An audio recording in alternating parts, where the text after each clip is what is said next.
mitindo ya excellence monsieur le vice-premier ministre, ministre intérieur, sécurité, décentralisation, paix, affaires coutumières, ye a pekisaki na population po te bakoka kolata bilamba to bilembo oyo ekokani na molato ya mapinga na biso ya forces armées ya République démocratique du Congo pe lisusu kopekisa bato oyo bazali kotindika na population po te bakoka koyina baye bazali na bilongi ekokani na banilotike epai mususu bolandaki mokolo ya le 18 juin 2022 na ba réseaux sociaux ba image oyo ya mabe oyo tomonaki ba bilenge mibali bango bazwaki ndingisa te pe bazala na qualité te bango bazalaki na ba machette na maboko balataki bilamba oyo ekokani na molato ya forces armées ya République démocratique du Congo tala bato wana bango bakitaki na avenue Inga bisika bazalaki kosala contrôle ya bamituka na commune ya Bandalungwa pene na immeuble o babengi Yesu Nijibu kuna bango bazalaki ko contrôler mituka pote bakoka kosala mabe na baye bazala bilongi ya banilotike tala comportement lolenge wana yango nde epesaki basi na bakonzi na biso ya gouvernement nde tolandaki ministre oyo atali sécurité intérieure pe décentralisation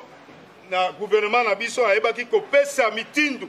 na baservice ya sécurité po te bakoka kokanga bato oyo tomonaki na bilili na Bandalungwa pe yango wana esalaki ete baservice ya sécurité ekoka kotia maboko na 6 personnes oyo bomoni wana bazali 6 natangi kombo monsieur Kazaku Casanova Adolphe alias Samaton ye avani na avenue Lopori numéro 33 na commune ya Kasavu pe lisusu monsieur Lelo Nzita José alias Coach avandi na avenue Nyangara numéro 167 quartier Sayo na commune ya Ngiringiri monsieur Wechinjadi Ngongo Issa avandi na avenue Kanas numéro 490 quartier résidentiel na commune ya Limete monsieur Kalunga Kiki Grace avandi na avenue Maipili numéro 138 na quartier Mombele na commune ya Limete monsieur Ndiwa Sana Job avandi na avenue Paka numéro 47 quartier Finda na commune ya Ngaliem pe ya suka monsieur Kabuya Chamakanda Daniel ye avandi na avenue Bulungu numéro 30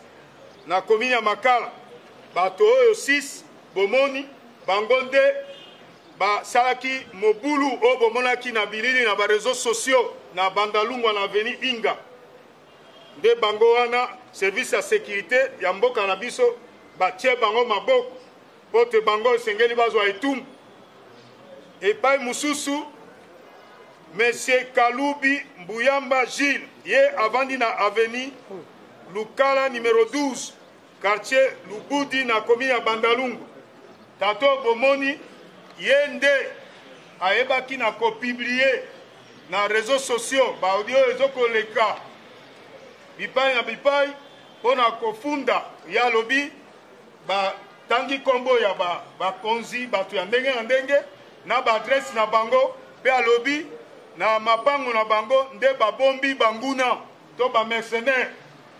azako kebisa population ya Kinshasa pe ba nyonso bazali awa na Kinshasa pona kotalisa ke insécurité ezali alors nyonso asalaki ezali kaka po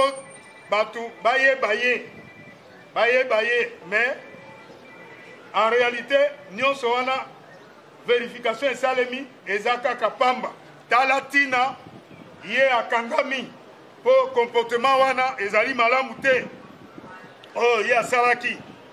epai mosusu baservice ya sécurité kolandisama mitindo ya vice premier ministre ya intérieur mpe ya sécurité euti kotia maboko na quantité ya bilamba oyo bomoni ezali ekokani na tenue militaire oyo tosili kotia maboko epai ya baopérateur économique bango malgré mitindo epesamaki kasi bazokokontinue koteka yango yango wana baservice ya sécurité ekangi yango parce que molato oyo eza malamu te ndenge bakonzi balobaki na yango service ya sécurité ezali mpe korapele ete république démocratique du congo ezali état de droit kaka ndenge commandant suprême son excellence Félix Antoine Tshisekedi Tshilombo président ya république démocratique du congo ndenge alobaka mpe ndenge alingaka yango wana service ya sécurité aza toza korapele na population epai mosusu baservice ya sécurité eza na kosenga na baye nyonso baza na bilamba lolenge oyo bomoni soki oza nango na ndako na yo yaka na poste ya police mpe lisusu ya service ya sécurité oyo eza pembeni ya ndako na yo kende kotika molato wana kuna mpo bayeba kozwa ngo parceke nsima mikolo ntango bakosala babouclage na bisika nyonso soki bakuti yo na yango okolela mai na miso moto akoyoka yo azali te esika na yo kaka ndenge ministre ya intérieur alobaki bakotinda yo epai ya bamagistrat mpo ozwa etumbu ya makasi ngonga yango oyo yo moto oza na bilamba molato oyo na ndako kende kotika yango na police poste ya police oyo eza pembeni ya ndako na yo to mpe biro ya sécurité oyo eza pembeni na yo kende kotika yango bakosala yo eloko te po soki bakangi yo nde okozwa etumbu tobi boye olandaki mokonzi ya biso vpm alobaki besoin d'instruction écrite moto nyonso aza teni ekokani na armée ya police esengeli akende kodepose yango na sociate bien na siat na poste ya police de plus proche ezala bazonkion ezala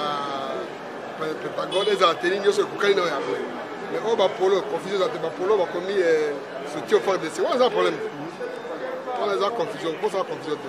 polo moto alati polo oyo ya kaki bakomi soutien au fort de se wana eza problème te mais teni semblable oyo ya armée nde epekisana toyebi ke bakinois za bakinois toza peuple moko hospitalier toza mpe basala mingi tosambelaka à 98%. Toza makambo wana ya mike mike te balingi bapokola biso eza bato moko bameli bangi badiamba na bango bamekaki me tokangi bango kotinda bango epa juge po basambisama bazwa etumbu bosani bouclage ekobandela Kinshasa ou bien bouclage ekosalema mais esengeli nano toavise bato de façon ke bato bakende kotika topesi bango dele soki tomoni ke dele ekoki ntango tosala bouclage tokoyebisa su te tokebisi bato soki oza na teni wana soki oza mpe moteki kanga yango kende toki ya polisi parce que ntango tokosala bouclage ata moteki oteka yango tokokanga yo délai eza jusque quand délai eza jusque délai eza te tobi sans délai mais mokolo tokosala bouclage tokoloba te sans délai topesi déjà avertissement obi un homme averti avant siko bato oyo bosala bango nini bato oyo bakende pas juste eza ba état de droit makambo basalaki eza baacte eza répréhensible bainfraction ezali bajuge bakosambisa bango bakozwa etumu de façon ke bato mosusu bamona ke l'état asakana basakana na l'état te esengeli kotosa l'état kotosa mibeko. Monsieur le commissaire provincial de la police nationale congolaise ville de Kinshasa, mon général, Monsieur les commissaires provinciaux adjoints de la police nationale congolaise ville de Kinshasa, Messieurs les commandants des grandes unités, Messieurs le chef de département et service de l'état-major du commissariat provincial de la police nationale congolaise ville de Kinshasa, distingués invités et professionnels de médias, faisant suite aux instructions de son Excellence, Monsieur le Vice-Premier ministre, ministre de l'Intérieur, Sécurité, Décentralisation et Affaires coutumières, interdisant le port de tenue ou insigne qui ressemble à la tenue militaire des forces armées de la République démocratique du Congo, ainsi que l'incitation à la stigmatisation des personnes, à la morphologie nilotique et à la haine tribale, et subsidiairement à la circulation en date du 18 juin 2022 sur les réseaux sociaux des images troublantes de jeunes gens sans titre ni qualité, porteurs de machettes, habillés en tenue ressemblant à celle des forces armées de la République démocratique du Congo, se sont évertués au contrôle des véhicules sur l'avenue Inga, dans la commune de Bandalungwa, à la hauteur de l'immeuble Yesu Nijibu, dans le but d'attenter aux paisibles personnes à faciès nilotique. À cet effet, les services de sécurité ont été mobilisés quant à ces, en vue de traquer les auteurs de ces actes, car ils ont la mission de faire respecter la loi et, le cas échéant, rétablir l'autorité de l'État. C'est dans ce cadre que cet auteur des actes décriés à Bandalungwa ont été interpellés. Il s'agit de M. Kazaku Casanova Adolphe alias Samaton, Tombola Loboko, domicilié sur avenue Lopori numéro 33 dans la commune de Kassavou. 2. M. Lelonzita José alias Coach, domicilié sur avenue Nyangara numéro 167 quartier Sayo dans la commune de Ngiringiri. 3. M. Wechinzazi Ngongo Issa, domicilié sur avenue Canas, numéro 490,